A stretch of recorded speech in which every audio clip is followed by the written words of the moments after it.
Grr, arg. Welcome back, guys, to the Mixtape Podcast, the podcast dedicated to examining film from a writer's perspective. I am your co-host for this edition of the show. My name is Marcelo Nestroza, joined as always by my work wife, Dean Stark. And on this edition of the show, we'll be discussing the 2019 film A Marriage Story, written and directed by one of my favorites, Noah Baumbach. So, as I do every week, because I don't know any better, and she knows a lot better than I do, I will kick it over to Dean to take us through this marriage odyssey step by step. Indeed, it is a marriage odyssey. So the plot for Marriage Story is this.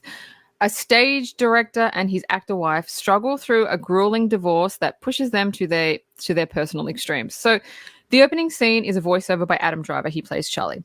And he's talking about his wife, Nicole, who's played by Scarlett Johansson, and it's describing her, everything he loves about her. I love the way she irons. I love the way she, takes care of our son. I love the way she takes care of me. I love the way she cuts my hair. Like, I love all these things about her. And we learned that she was an actor in LA, and then she went to New York. She met Adam Driver, or Charlie, and she chose to leave LA behind and do theater.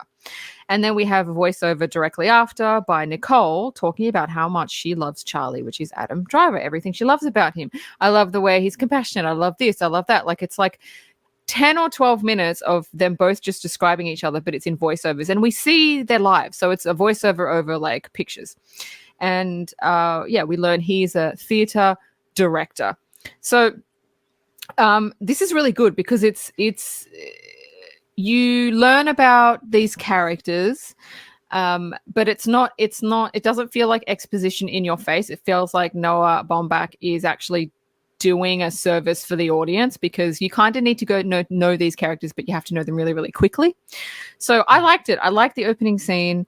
I loved seeing them and hearing about them and learning about them. And the movie takes a deep dive into horrible, horrible emotions, but it was a good opening scene, I thought. Yeah, I love the framing device that Noah uses, because like Dean just said, that allows the audience to have a really, really, really quick exposition scene.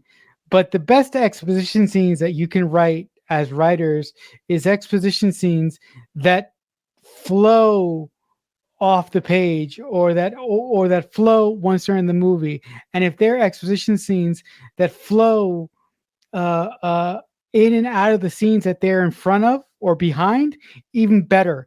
And this short sequence of seeing Charlie and ScarJo's life together before it all comes tumbling down really makes you, as a viewer, connect to these people and kind of want to root for them before everything comes crashing down. And when everything comes crashing down, if Noah did his job right, you're supposed to feel something, whether that's hate or anger. You're supposed to feel something. And I do think that Noah accomplished all those things, or set those things up to accomplish them, possibly later on, in a very, very interesting and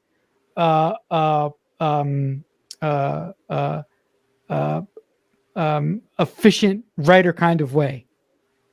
Yeah, he does. Because I've never seen this movie before.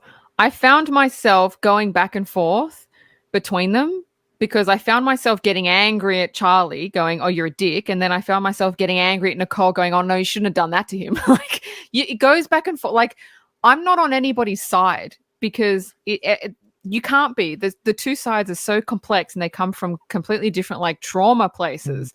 You can't be on anybody's side fully. You keep jumping.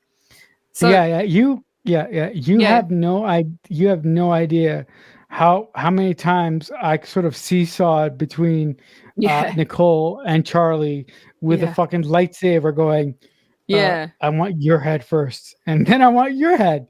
So I totally see where you're coming from with that. Yeah. So Nicole and Charlie, next scene, they're in the couples therapy, and they're both holding pieces of paper. Now, their voiceovers about each other are what they wrote down about each other at the behest of the therapist.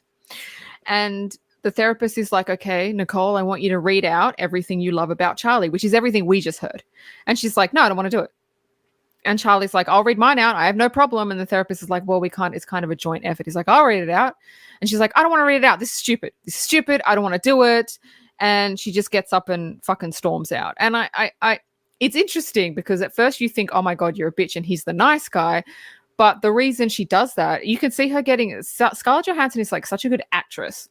You can see her getting upset. You can see her, the reason she left is she was angry, but you could see the anger came from a place of sadness. Like she knew that if she read out everything, this is just what I think. She knew that if she read out everything she loved about Charlie, she would just completely break down because she would realize he's actually not a dick. He's actually not what I thought he was. So she goes, nope, I'm not doing that. I've made my mind up. I don't want to be here. I want to, I'm going this way. That's what I think happened. Meanwhile, Charlie's sitting there like, I don't know what happened. And it shows that he's kind of void of emotion until we get to like the last bits of the movie. Throughout the movie, he doesn't have emotion until the last bit where it comes to a fucking climax. And you're like, oh, there you are. But anyway. Void, void of emotion. Does that remind you of anyone? Lightsaber, perhaps? Yeah, it does.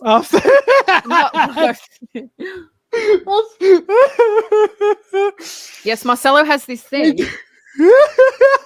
where he keeps bringing Kylo Ren into a marriage story, okay? I wonder why. Yeah. Oh, stay focused, man. Stay focused. All right. But I'm so happy that you brought up Scarlett Johansson's acting or Nikki's acting in reference to the character in the scene, because you're right. Scarlett Johansson is such a good actor. And the thing that I like about it the most is the way that Noah shot it, because the camera actually is basically on Nicole, but in the background, in the background of the background of the shot, you can actually see Charlie with his legs crossed, and you can see him basically egging on Nicole to read what she wrote and to participate in the mediation that they're having with the therapist, which is a basic preamble to starting the divorce process. But I think Dean is definitely onto something there when she said if Nicole actually read what she wrote about Charlie, she would just break down and cry, and she would just fall into a ball of tears, because that is an emotional place that I don't think that she would be able to come back from. So just in these two scenes, Noah Baumbach has done in possibly 3 pages what it takes really, really good screenplay writers 10 pages to do. He set up the premise of the movie, and he made us care about these characters, and he made us understand where they're coming from by doing very, very little. And that is that to me is a sign of a really, really, really proficient, solid, worthwhile storyteller. Yes, I agree. So Charlie and Nicole are at dinner with friends, but they're sat at different tables over the other side, like opposite sides of the restaurant.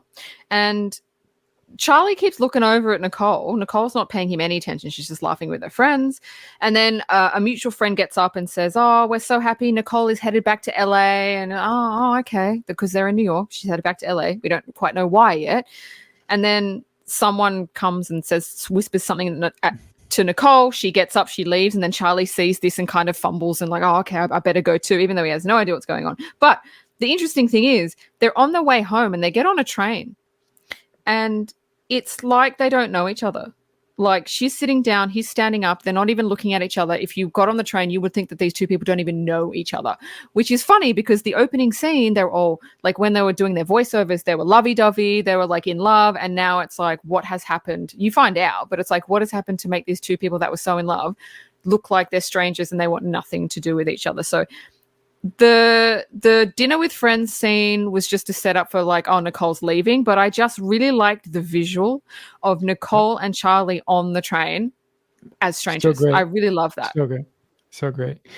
Look. Dean beat me to it, so I'm just going to summarize the fact that from a visual standpoint, Noah put them on separate ends of the restaurant really shows you from a story's perspective, Noah already built the divide between them in the opening two scenes. Now he's doing it from a visual standpoint, and also what he did in the train is also indicating to you that at this point, these two people that we thought were in love and that we thought were in a healthy relationship are going into a place of no return. And I believe that Charlie and Nicole in those two scenes in the restaurant and on the train are in a sort of a holding pattern or in a state of shock. They're trying to process and understand how the other one feels and how they fucking got here. And Yeah. to how possibly best handle this, because the other thing that hasn't been has been hinted at but hasn't been introduced yet really is the fact that both of these people who are going through this have a kid, and Yeah. that makes the situation more complicated. So from a writing perspective, this movie so far is batting pretty much 100. It won't stay that way because we'll get angry at these people really Yeah. really soon, really Yeah. quickly. Yeah. But the start of this movie, from a writing perspective and from a visual perspective, is aces so far by Noah. Yeah. So by this time, Nicole has moved to LA with the son. They've got a son that's like, I don't know, fucking 8, 10. And she's living with her mother, who is like just super annoying, to say the least. She's just annoying. She's not like toxic. She's just fucking annoying. And Nicole's on set of her new show because she's an actress. She's moved there because she's got a role in a new pilot for a TV season. It's a weird show, but we don't know anything about it. We only see her on set once. We don't see her on set again. And a woman on the crew she's talking to a woman on a crew as she's heading back to her trailer. And she goes, Nicole is like, I'm getting a divorce, but no, it's fine because Charlie and we're going to do it without lawyers. We're going to do it amicably. Like we want 50-50. We don't want to fight. We don't want anybody else's shit. We just want to do it. We just want to do the papers. That's it. We don't want to take it to court. And this woman, I swear to God, this woman was the one. She's the inciting incident. She's the one that kickstarted this whole fucking movie because she goes, no, darling. Just like a typical LA person. You don't want to do that. You want a lawyer. You want to take it. Yeah. Can I just tell you something? Okay, I'm going to tell you two things before you ask me what I thought about the scene. All right. Number one, I wanted to punch this woman in the fucking neck. Yeah, shut your mouth. Why are you saying this? I know. Yeah. Yeah.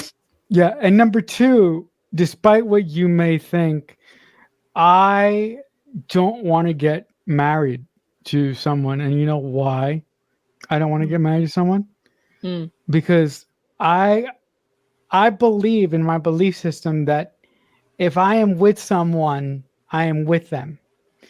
And I'm not going to cheat on them. I'm not going to come after their money. I'm with them because I want to be with them, and I don't need a binding piece of paper that puts property and money that connects me to the person that I care about, or the person that I consider a soulmate, or if I was somebody else, the person who I consider my twin, right?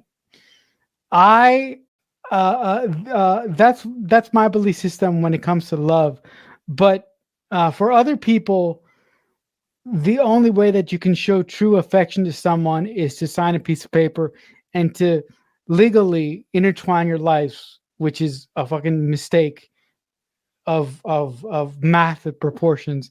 So the fact that, watch me bring it back now, the fact that this woman said this and was the inciting incident, like Dean said, wanted to make me punch her into next week, but largely because of my belief system and the way that I think real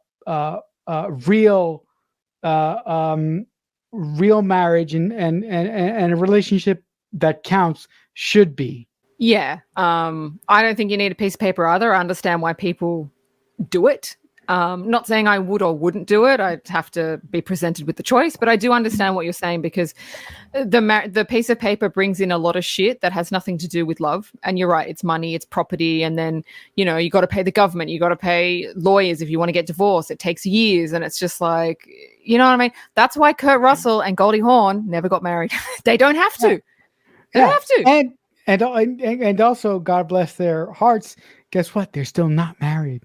Yeah, exactly. And they're still together, they still love each other. So yeah, there are pros and cons, I guess. After this woman has going, no, I'd have a great divorce lawyer for you, Scarlett Johansson's like, oh yeah, okay. And I'm like, oh God. This is just not good. So Nicole goes to see this lawyer, and then gives this movie is interesting. She gives this monologue on her life with Charlie. It's about I would say a 10-minute monologue of Scarlett Johansson. I don't know if there's even a cutaway. Was there a cutaway, or was it just on her the whole time? Because I know she walks into the bathroom and walks out, but I don't know if there's a cutaway. I don't think there is. I think it's a oneer. It was just, she was the Scarlett Johansson's just so good in this, and she's just crying, but she's angry at the same time. Her and eyes are so red, right? So red. God damn. So red. I mean, give that woman all the money. Give the woman all the money, and I'm sure they did for this movie. Exactly. So she met him. She's saying she met Charlie. She fell for him and became a part of his life, but in the process lost herself. And it was always about him. He, he never wanted to know what she wanted to do. He never asked what she wanted to do. It was always what he wanted to do. And, she wanted to, the reason she left him and this is because she realized, oh my God, I've lost myself. I need to find myself again. I need to find who I am without him. So who is she without him? Who am I without Charlie? That's what she needed to find out. But it's interesting because we'll find out later on that she never told him any of this. So he's completely blindsided by her feelings. And we'll get into that. But it was a beautiful dialogue about how she felt, why she's doing it. We finally get the motivation. We finally understand. And I just thought it was a great scene by Scarlett Johansson. Yeah. This scene by ScarJo really shows you that she is much more than a Black Widow and in tight spandex, which I really appreciate. But she's much more than that. She is a world-class actress. But the thing that I loved about the scene is exactly what Dean said. In this 1-minute monologue, or however long it is, it really, as an audience member, you really understand how Scarlett Johansson feels about her, the way that she experienced her relationship with Charlie, and all the things that she wanted to do in their relationship, and all the things that she wanted to say, but she didn't say because of reasons. And I really identified with that because, for God's sakes, people, I have this friendship with this person, and I feel that we have gotten into so many trap doors, or we fall into the trap doors, because I have not been always 100% honest with this person, and I have not told her the things that I needed to tell her, the things that matter the most to me. And those are the emotional, those are the pillars of any good relationship. For you to be fully honest with an individual and be able to understand at the full of the day, if I'm fully honest with them, I can avoid a catastrophe like a friendship falling apart, or in this instance, a marriage falling apart. It's well worth it, the hassle, and it's well worth the leap. Trust me, guys. I should know because I do it. I did it. Yeah. So Nicole is at home with her mum and her idiot sister. The sister was so stupid because, okay, Nicole's there. She's got the divorce papers. And she says to her sister, when Charlie comes over, because Charlie's gotten on a flight. Yeah. I'm not a violent trust me, I want you to say this up front. I'm not a violent person. Listen, Dean will tell you this. I love my women. I do. She'll Yeah. tell you this. Yeah. But I wanted to hit her sister too, man. I was like, what is wrong with you? Oh my God, it was such an overreaction. What So the hell? Nicole says to her sister, okay, Charlie's coming. These are the divorce papers. It's in an envelope, like a fawn envelope. And she says, Cream color. Yes. I need you when Charlie comes to give him these. I need you to serve him because I can't do it. Legally, I can't do it. Somebody else has to do it. So all I need you to do is hand these papers to him and he has to take them from you and you have to say you've been served. That's it. Legally, you've done your job. Oh my God. You would think it's the easiest task in the world. Her sister is like stressing out about it over, what if this? Oh, I don't know if I can do it. Oh, and I'm like, what is the problem? What is the problem? This is the only character where I went, Noah, do you know someone like this? Because if you do, I feel extremely sorry for you because this person, it's just a simple task. Give someone an envelope. You've been served. That's it. And then you can discuss it with them later, whatever. So she was just so ridiculous. And then Charlie arrives and all is happy and he's great. He doesn't know he's getting divorce papers. He's like, yeah, goes in the fridge. He's really close with Nicole's mom. And then he goes, oh, what's this? He sees the papers, but they're in an envelope, so he doesn't know what they are. And her sister comes in like all nervous and grabs them. And no, he grabs them. She grabs them out of his hand and then she gives them back to him and he grabs it. And she's like, oh, you've been served. And then just walks away. And I'm like, you literally had one job. And so it's just fucking annoying. Let me rewrite this thing for you just real quick. All she had to do was say to Nicole after Nicole told her what he wanted her to do. All she had to do is, okay, take the paper, walk to the front door, and when Charlie, when Charlie's about to get to the front door, open the door and say, "Hi, Charlie. I don't know what happened, but this came in the mail for you. It probably got here by accident. Hand him the piece of paper, and that's it." Yeah. Yeah, I know. Yeah.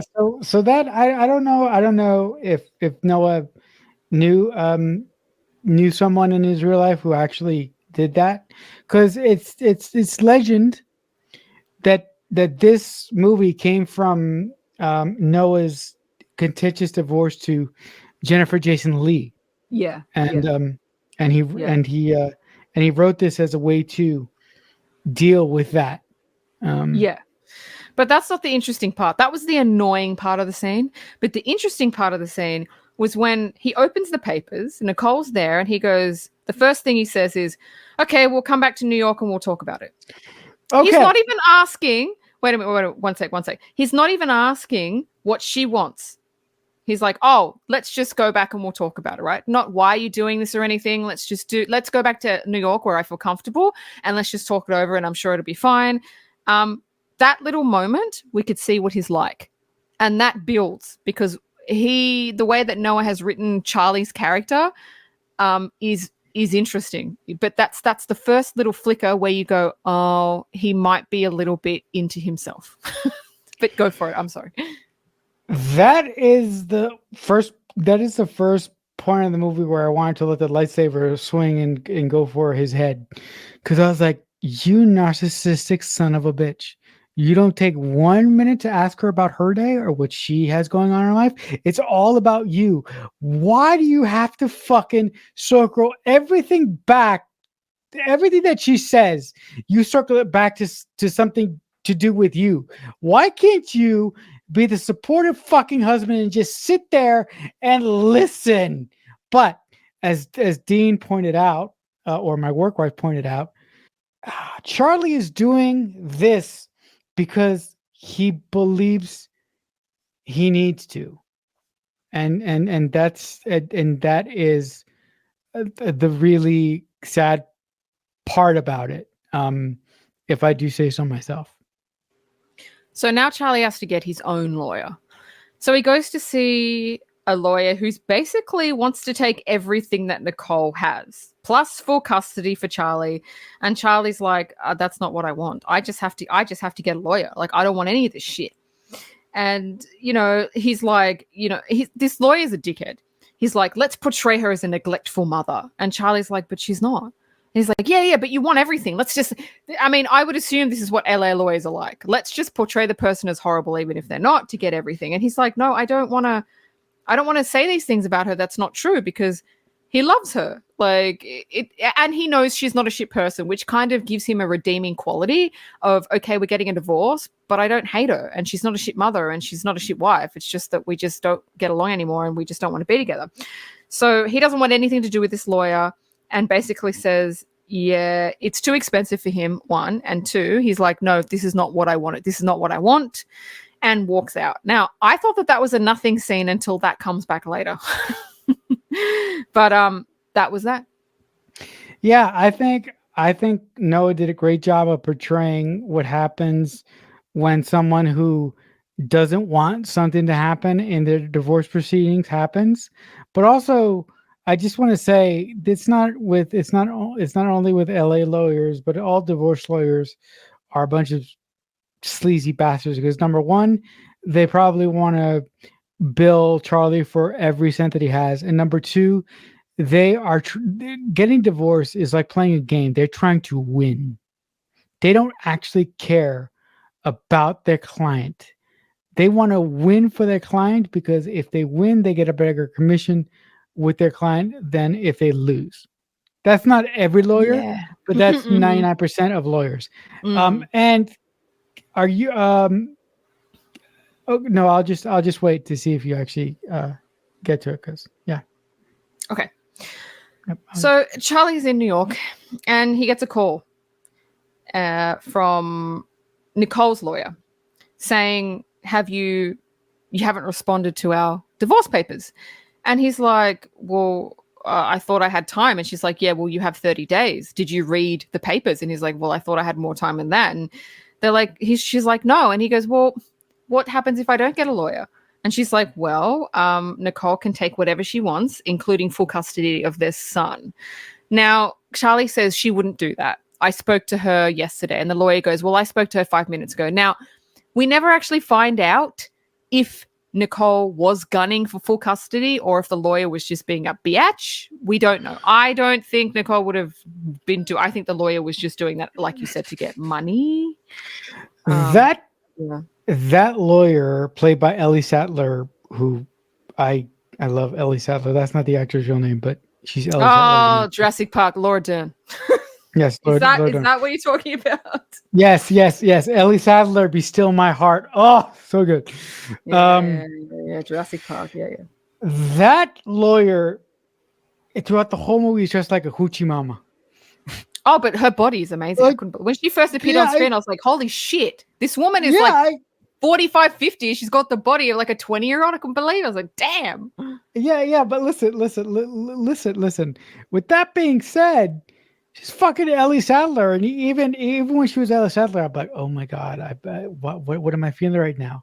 Yeah. But with this movie, when I saw this movie, I was like, God damn. Why is it when certain actresses get older, they just get better.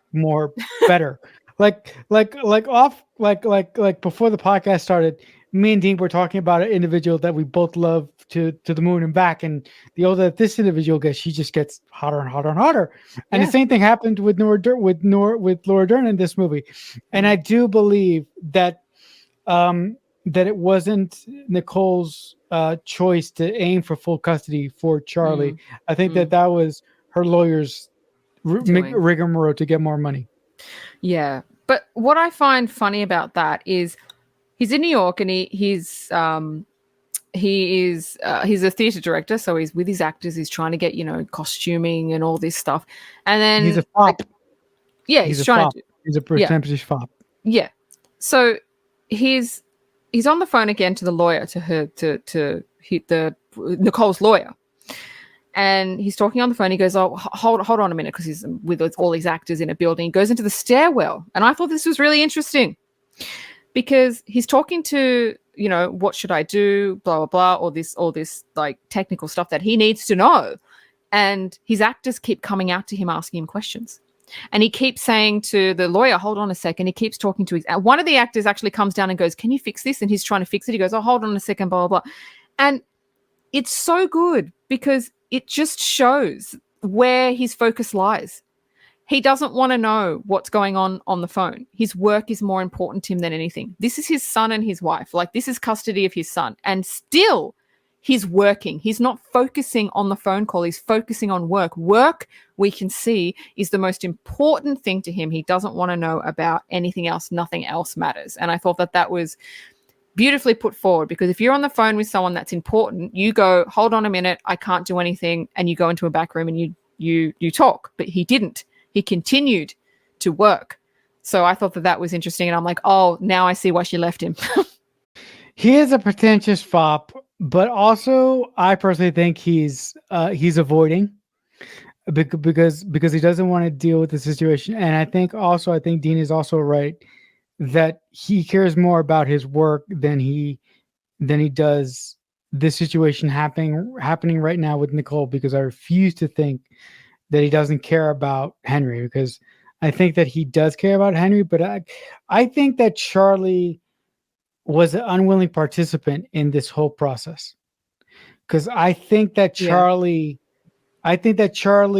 was comfortable, and here comes with the deja vu and the nightmare that the triggers.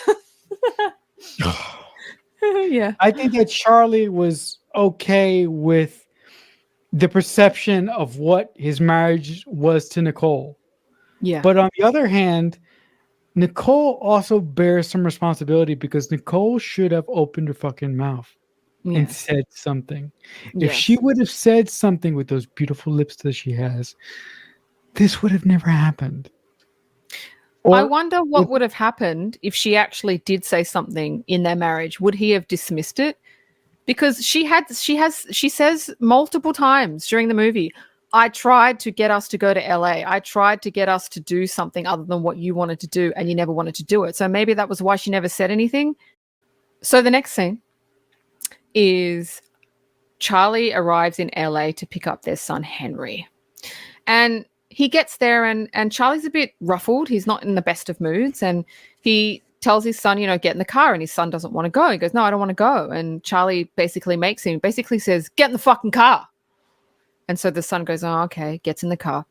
And the whole day, he's just dragging his 8-year-old son around to different lawyer offices because he's trying to find a lawyer. And I mean, the son is so fucking annoying. I don't know why, but in a lot of movies, writers make kids extremely annoying to the point where I just go, you know what? I'm just going to leave you on the side of the road. You do what you want. Like, honestly, this kid annoyed me so fucking much. I was like, oh, you're annoying. You are so defiant and you are so annoying. You have no idea what these parents are going through. Like, not that he should, because he's a child, but he was just so irritating. Anyway, I mean, I know kids that age, and I don't know any kid that's irritating. Like, I think they just make out movie kids to be more annoying. I don't know any kid that's like that. Anyway, I'm fucking gone off on a fucking tangent. Anyway, son's annoying. Yes, I made a point. Son is fucking annoying. Charlie meets with a lawyer who is actually really nice and wants to actually do the right thing by Charlie. Like, what does Charlie want? I'm going to do whatever you want. I work for you. You don't work for me. So Charlie's like, oh, this is great. And Charlie keeps saying, we're a New York family. We're a New York family. Nicole is only in LA temporarily, and they're going to be coming back. And I feel he's really delusional. I feel, again, he lives in a fantasy world. He lives in a world where he thinks, no, everything's going to be fine. They're going to come back to New York. I don't know why he doesn't really know why he's doing this. Like, he's just going along with what Nicole's doing. I'll just go along with it. But in the end, everything will be how I want it to be. That's how he comes across for most of the movie, until at the very end, he snaps out of it. But what did you think? This gave me fucking agita too. Not the lawyer, not the lawyer office gave me agita for so many reasons. But I just want to say one quick thing with his kid. There's only one person that I know can put a kid in a movie and knows how to handle him right, and he's the only guy that has been able to do it. And he's the best guy to ever step behind a camera, at least for my generation. That's Steven Spielberg, because Steven Spielberg knows how to use kids properly. Yeah. but nobody else does that. I'm like, Yeah. what is it with Steven? Like, I don't know. what is He so special? knows. He knows kids. He knows how to write them. He writes them. He writes kids as being kids, but he makes them relatable. He doesn't make them fucking like you want to kill them. Yeah. But listen. I really felt for Charlie in the scene when he dragged Henry all across the city looking for a sleazy lure, because I really feel for Charlie, being so in his own world and believing that, oh, this is just a phase. Sooner or later, once Nicole gets tired, she will cancel all this lawyer shit and everything will go back to normal. But here's the sad truth about it. When you are in that type of denial, and you don't want to believe that there is something evil behind that door, that's only good to a certain point. Because if you don't come out of that belief, and if you don't eventually look at if you don't eventually look at the fucking a bleeding wound that the situation that you're trying to avoid has become, that is the only way that you grow as a person. Yeah. So I feel that Noah laced all of that within Charlie, with the bunch of subtext that I just gave you guys. I'm sorry. And his breaking out of his imaginary bubble of what he thought would happen with Nicole happened at the very end in the standout scene of the movie that we'll get to. Yeah. So now Charlie drops off Henry and he asks Nicole about Halloween, because Charlie has already organized Halloween. He's already organized his costume and, you know, what Charlie's going to wear, what Henry's going to wear. He's already organized everything. And Nicole already knows this. But yet she went and organized something else and is basically like, deal with it, which is a bit mean. Like, he's the one that's traveling back and forth. And he's like, she knows he has something organized, but she's like, oh, we're going to do this. And he's like, but you knew I organized this. And she's like, well, he'll just have to have 2 Halloweens, first with me and then with you. And it's just like, it was just really shit. I thought it was, this is one instance where I went, Nicole, no, you're being a bit of a dick. Yeah. No, I was like, you are Natasha Romanoff, but you know, I mean, you're being unnecessarily complicated right now. That's unnecessary. That's when I was on Charlie's side. But at this point in the movie, just real quick, Dean, whose side are you on at this point in the movie? Are you still flip-flopping, or are you pretty much chose a person by now? No, I flip-flopped the whole time. Oh, the whole time. Okay. The whole time. Okay, the whole time. The whole time. I don't know. Maybe I don't know. We'll wait to the end and then I'll give you an answer. But I don't know. Let's just go through it and then I'll tell you.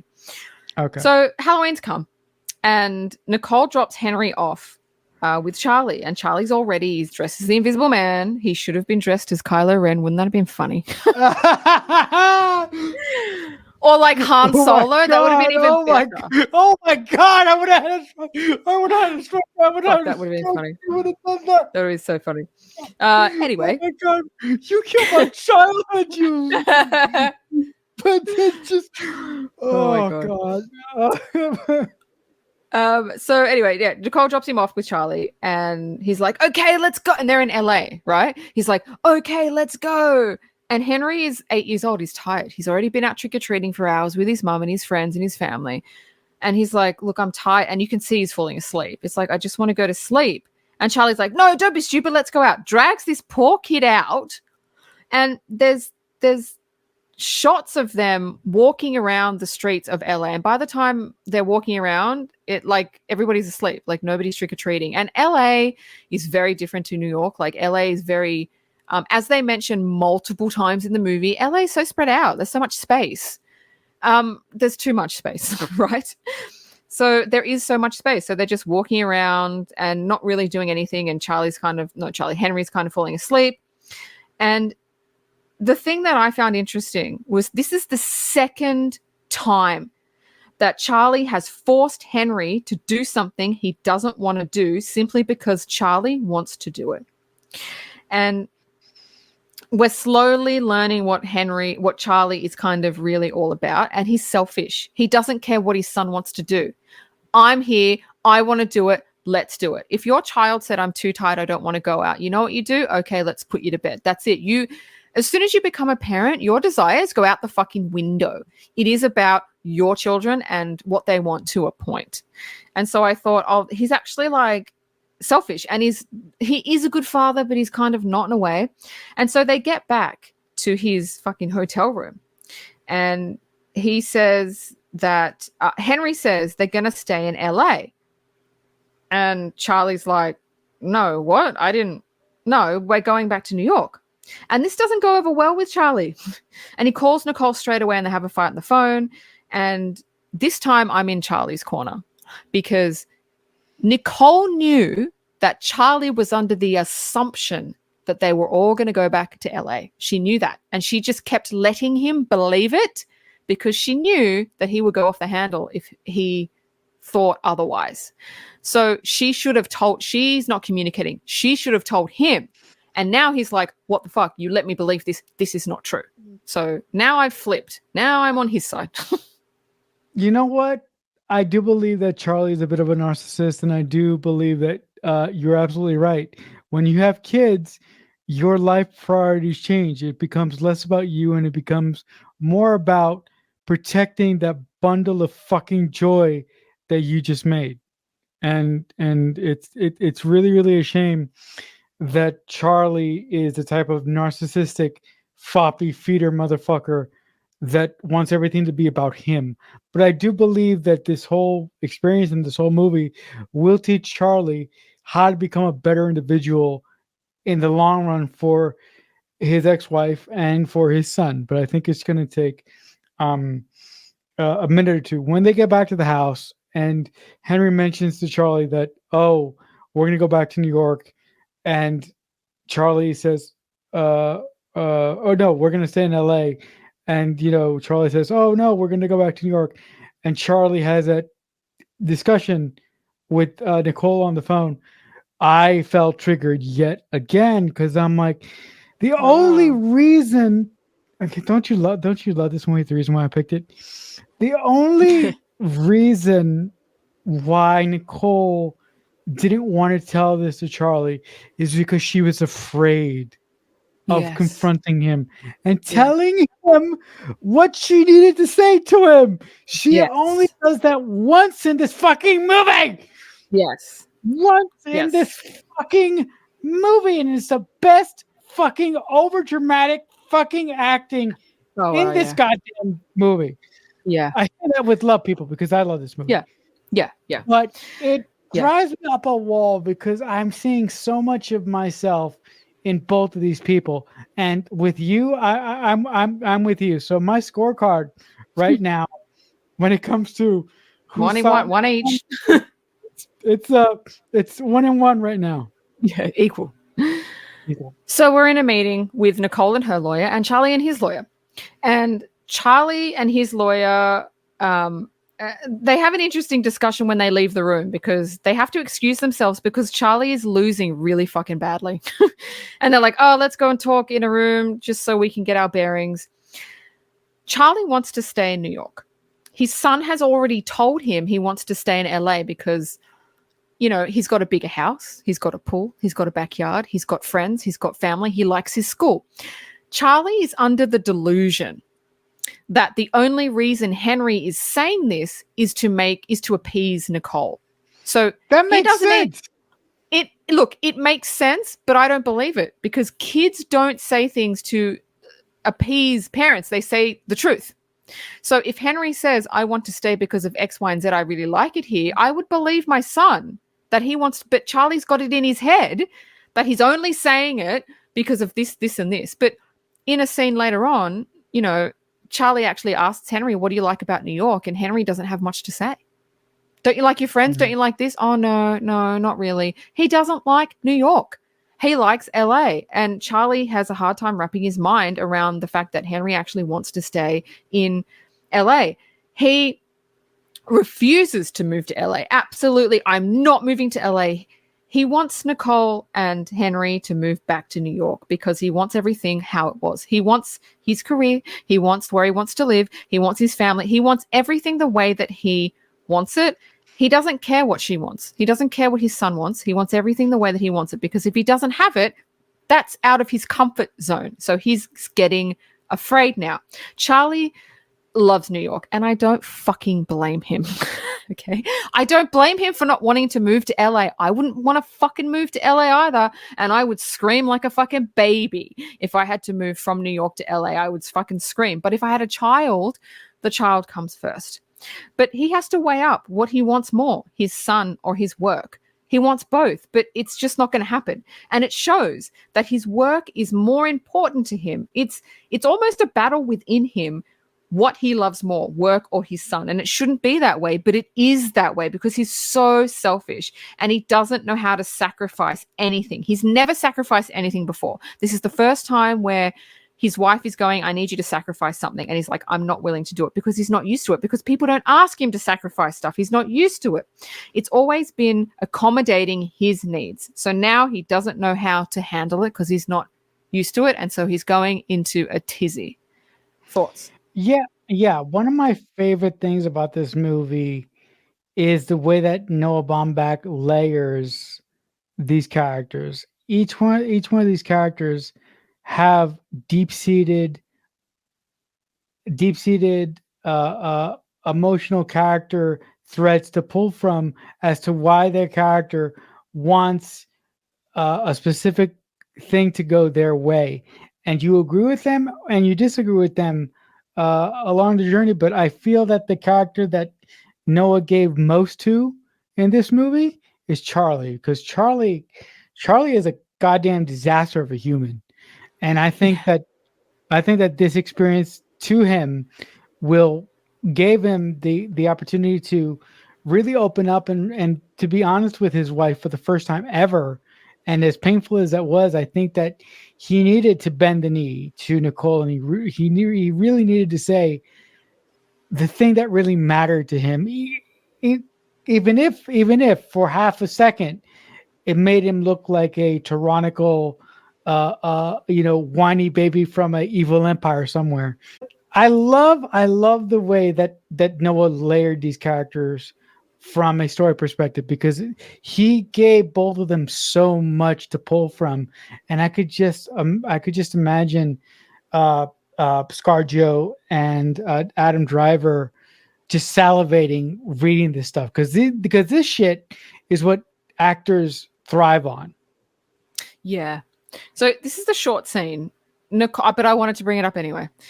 Nicole calls Charlie to help with her gate because it's not closing properly. He comes over with Henry, because he's got Henry, and it's not closing. He tries to kind of repair it, and she's like, oh, do you want me to cut your hair? So she cuts his hair.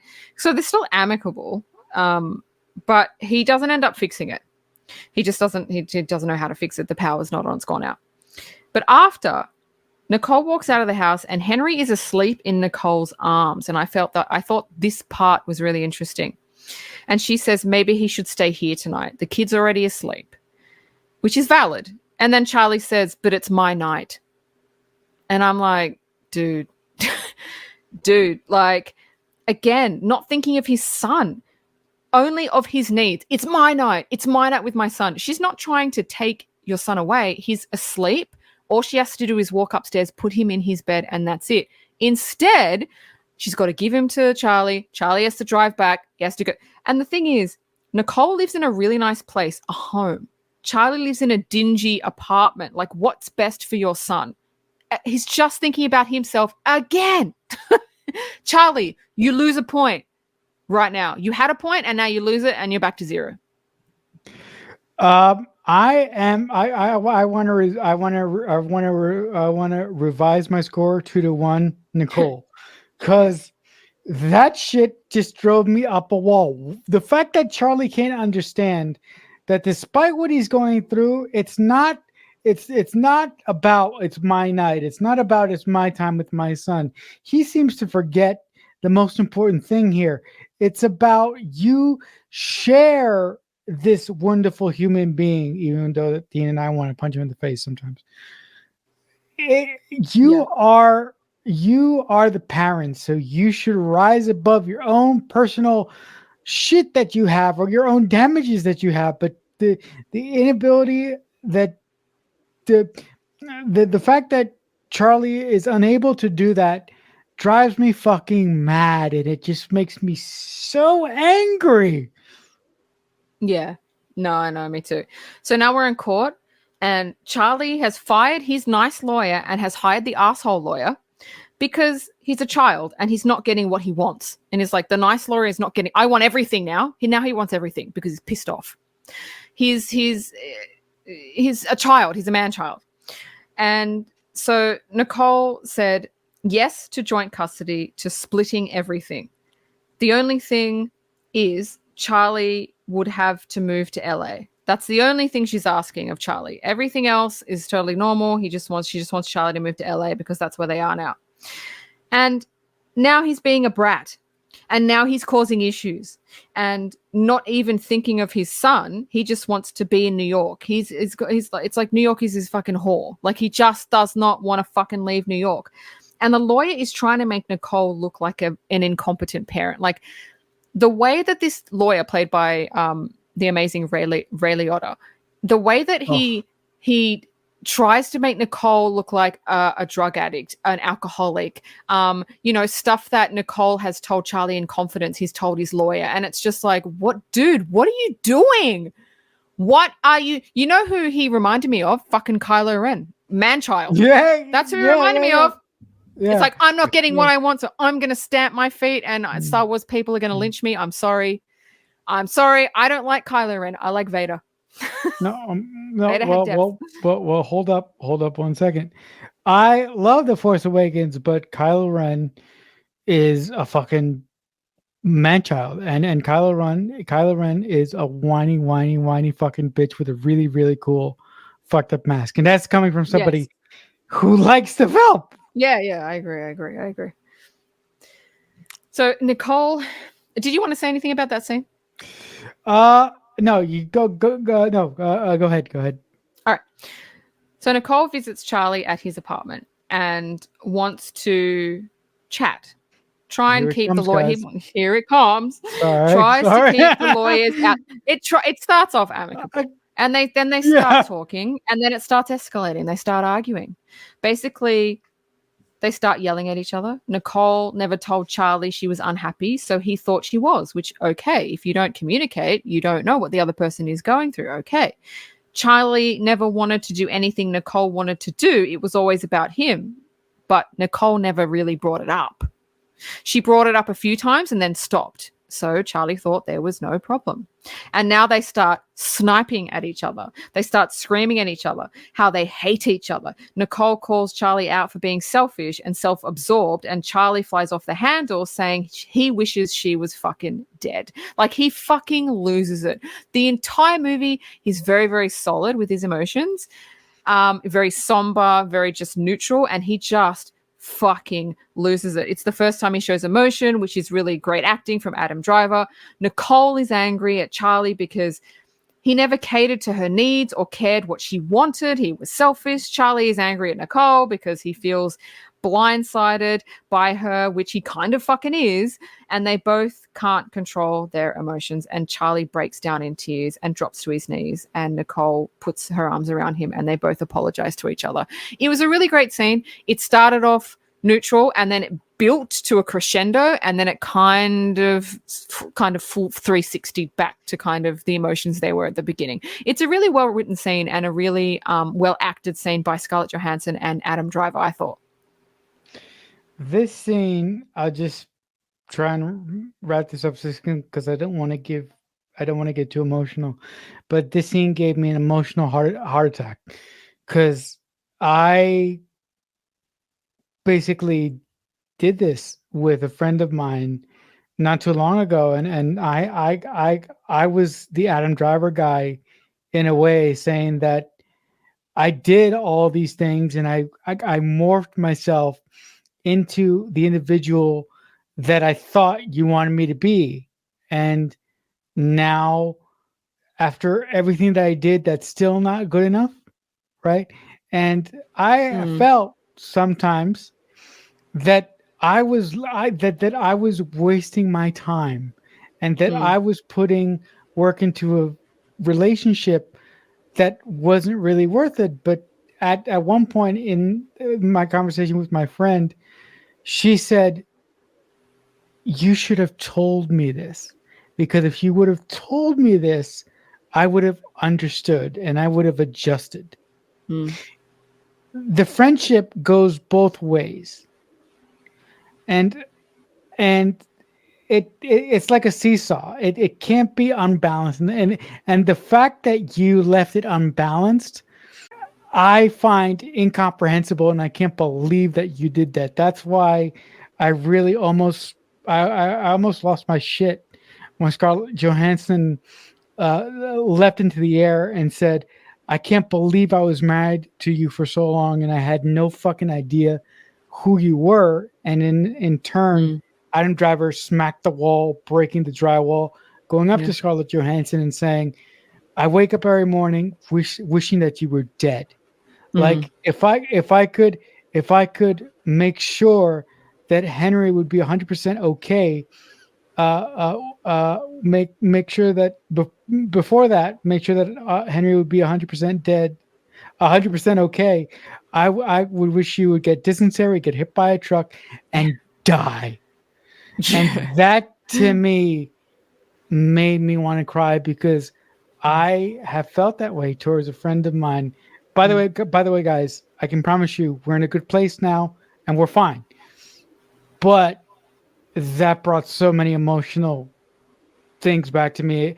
It's so well written. It's a masterclass in escalating dialogue. It just gets worse and worse and worse and worse.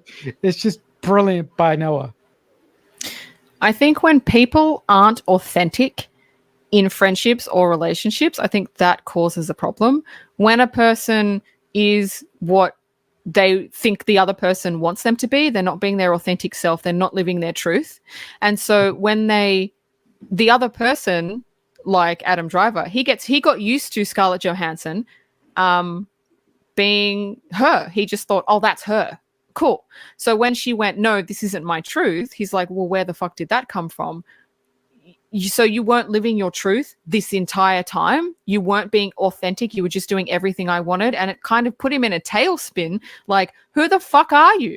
Like, I don't even know who the fuck you are anymore. And like the escalation that he felt is like totally warranted, because mentally for him, it would be like, I don't even fucking know who you are. And she's trying to say, you did this, you did that. And it's like, wait a minute, but you never told me I was doing these things. So I can see it from her side of not being able to tell him how she feels, because it's like, what's the point? But they're getting to a point where she's like, wait a minute, I'm not being authentic. I'm not being myself. But I can see from his side where he goes, you never told me this. What the fuck is going on? So from both sides, I can see it. And it's just, it's not a match. Both people have to be kind of authentic. And to be honest, if Scarlett Johansson was being her authentic self, she would have never been with Charlie, ever. She wouldn't have moved from LA. She wouldn't have lived in New York. She wouldn't have had a son with him. She wouldn't have done that. She would be living a completely different life. And that's the thing with most people. When you're inauthentic, you're not living the life that you're supposed to live. You're living basically a lie, but you just don't know it. That's it. Yes, please. If I could jump in there for just one second. Yes. I think the main reason why most people are inauthentic and are put into specifically in reference to what we're talking about, marriages that are inauthentic. I think the main reason why people do that is because people are comfortable with that. They're comfortable with a level of normalcy, and they understand that they really wish that they could be, they really wish that they could tell their partners how they really feel, but they don't want to do that because they don't want to disturb what they have now. They don't want to break what they consider to be perfect. But here's the thing, guys, it's already broken because it's not authentic. It's not real. So a lot of people would rather have something based on a lie and have the perception of being real than having a healthy marriage or friendship that is based on truth and openness on both sides. Yeah, And it's yeah. that is the thing that I have learned, and that I am so glad that I learned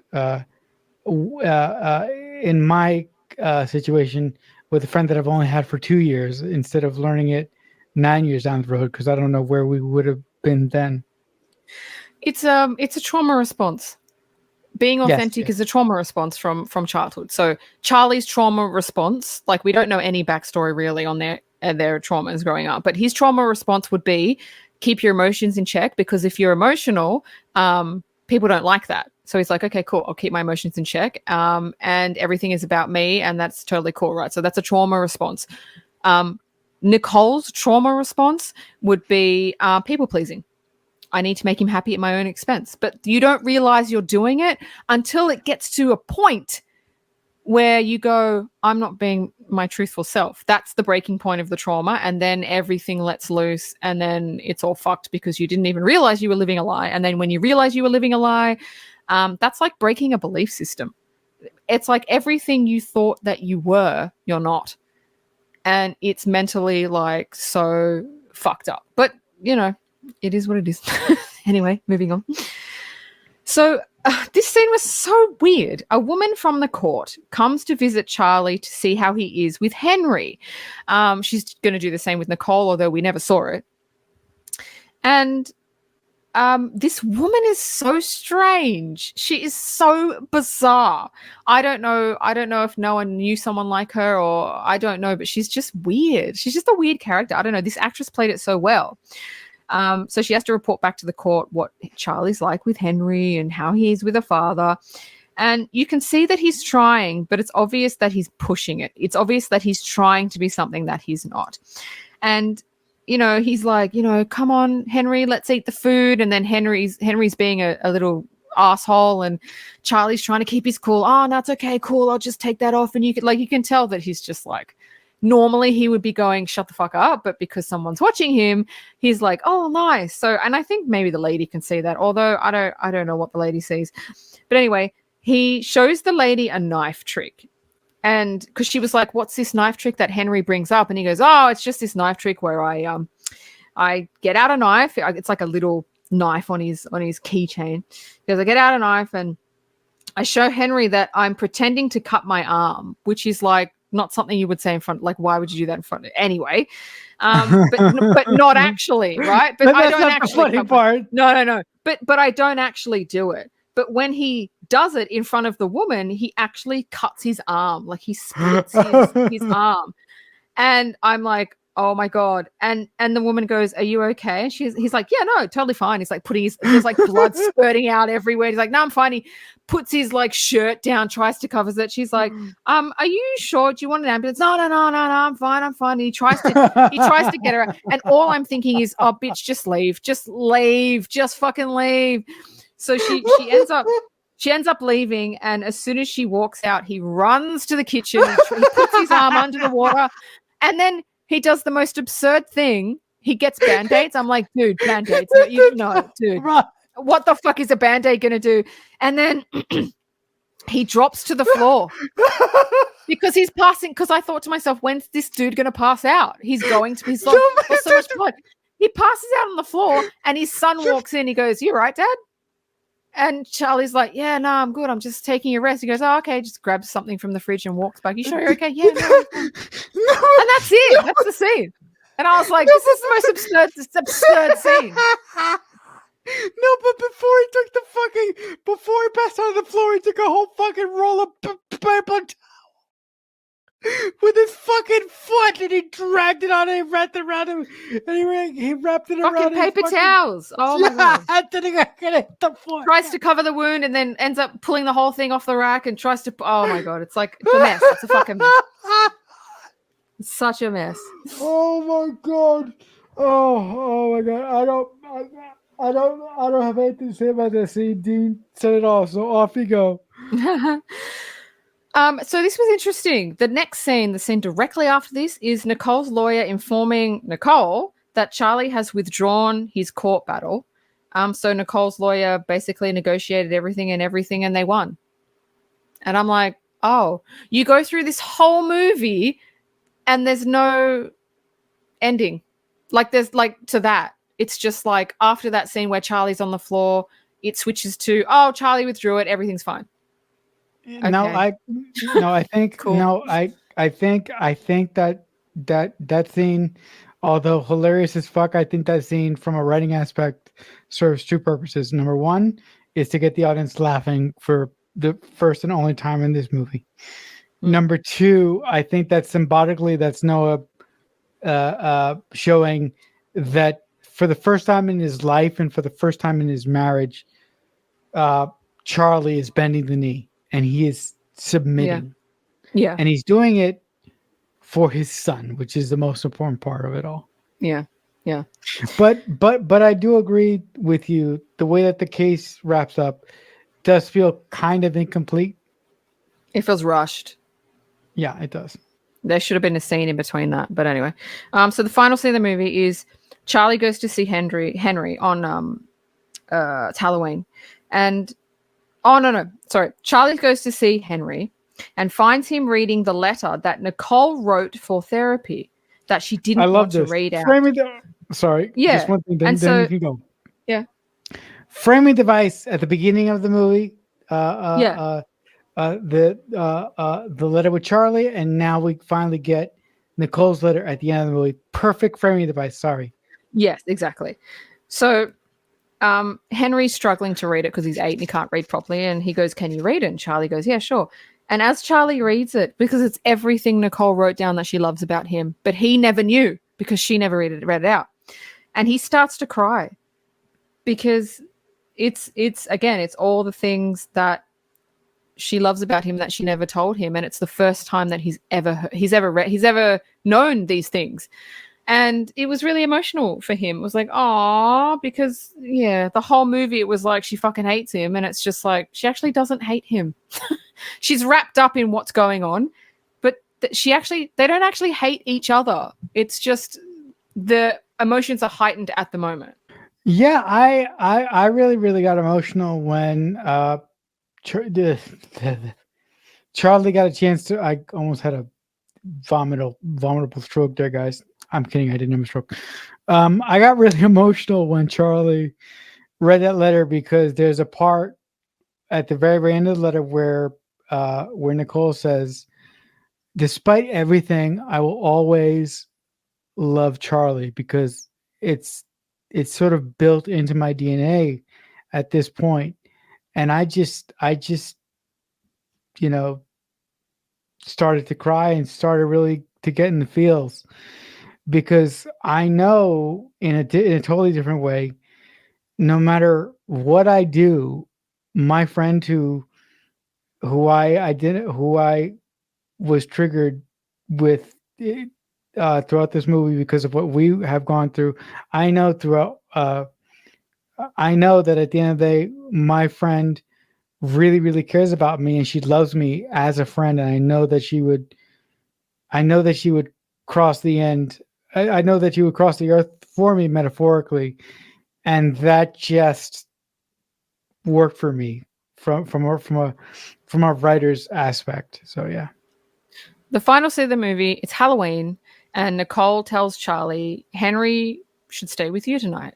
And Charlie's like, but it's your night. And Nicole kind of shrugs and goes, whatever, because she doesn't care. Because again, she doesn't want shit between them. And as Charlie walks away with Henry, Nicole runs up, noticing one of Charlie's shoelaces is untied and ties it for him. And he says, thanks. And then that's it. That's the end.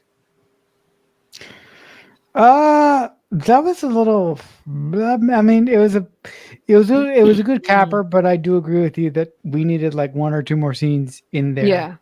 To really feed it out. Before we go over to your trivia, can I get your scorecard? My scorecard for the film. For the film, yes. Oh, Jesus Christ. This is not my kind of movie, folks. I mean, it's not. I'm a horror chick, even though I sometimes choose childhood musicals for the podcast.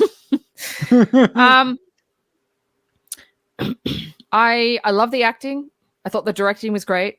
I thought Adam Driver and Scarlett Johansson were great. It's not my kind of movie, so I don't know. I don't know if I can score it. I don't know. I don't know. I would go, oh wow. I love the writing, the directing, and the acting in this movie so much that I'm gonna pussy out. I'm gonna give it a push as well because I can't do it. Yeah, I can't. Like, I would never watch this movie again because it's not my kind of thing. I said to Marcel at the beginning, I felt like this was a movie that a therapist shows in group sessions. That's what I feel like this movie is. All right, so off with your trivia then. Well, as Marcelo said before, the movie is based in large part on the director's own experiences. But Jennifer Jason Leigh has seen the movie and she says she actually really likes it. So she wasn't triggered by it. That's good. Oh, that's good. That's great. By the way, I'm a big fan of Jennifer Jason Leigh. For those of you who actually I quite like her too. It was Adam Driver's idea for Charlie to be a theater director. Ah, okay. Interesting. Charlie's apartment was a real apartment in LA, and the neighbors had to be asked to leave during filming. Of course they would have. If I was living in that apartment block, I'd be like, "Oh, fuck off." Oh, fuck off. But but that's really inconvenient though. I don't understand why they didn't film that on the stage. It was cheaper to just rent an apartment in LA. Yeah. Instead of building it. I wonder who fixed that wall that Adam Driver dented. Well, it's funny because he did that scene about 15 times, and one time he actually punched it so hard he nearly punched his fist through to the next apartment. Because he's quite a big guy. Yeah. So I wouldn't. I'm not. I do believe that. Yeah. Oh, and by the way, guys, for those of you who care, Adam Driver is a Marine too. So he was a Marine. If you want to look up a photo of him as the Marines, it's quite funny. And you realize why he has his hair the way that he has his hair. And speaking of hair, Adam Driver and Scarlett Johansson should have swapped haircuts. That haircut does not suit Scarlett Johansson at all. I don't know what she was thinking. Page boy haircuts on women are really difficult to pull off. Jamie Lee Curtis pulls it off, but only certain women can pull it off. Scarlett Johansson, her face is not made for that haircut, just because Marcelo knows I'm obsessed with hair. Yes, I do. And I did not like her hair in this movie. I missed the black. I missed the red locks of Natasha Romanoff in this movie. Oh, okay. My last trivia, which is interesting. The final scene of the movie where what I just described, where she's tying his shoelace and he walks away. The director, Noah, filmed that scene. He did 76 takes of just that scene. Yeah, and that's a nothing scene. 76. Oh my God. If I was Scarlett Johansson, I'd be like, I'm going home. Goodbye. What is it? Oh God. I don't know. That's the end of my trivia. I mean, I kind of understand it because we're writers and we do have some of that as well. But when you're there on set, time is money, guys. Like, what are you doing? Yeah, but 76 takes of some gigantic, massive scene. Okay, makes sense. But but this makes no fucking sense. Yeah, it makes no sense. I don't get it. But with that all out of the way and being done with, I think that'll do it for this edition of the Mixtape Podcast. Listen, guys, if you like anything that we do here and you want to reach out to us to tell us how good we are, how horrible we are, or if you want to request something and see if we actually talk about it, you can send us an email at the mixtape podcast at AOL.com, or You are more than welcome to subscribe to our YouTube channel. It's youtube.com/the mixtape podcast. There you can actually see our back catalog of episodes. If you haven't been there before, check us out over there, subscribe, and like one of our videos. But next week's movie, with that being all said and done with as well, next week's movie is a childhood favorite of mine. It is Super Mario Brothers. So the most infamous movie about a video game ever, starring two really, really good actors in a movie that is infamous for so many reasons. But with that down and over with, I will close this out by simply saying this. If someone is ever kind enough to make you a mixtape, that must truly mean that they love you. The Mixtape Podcast is a Balloonhead Productions presentation.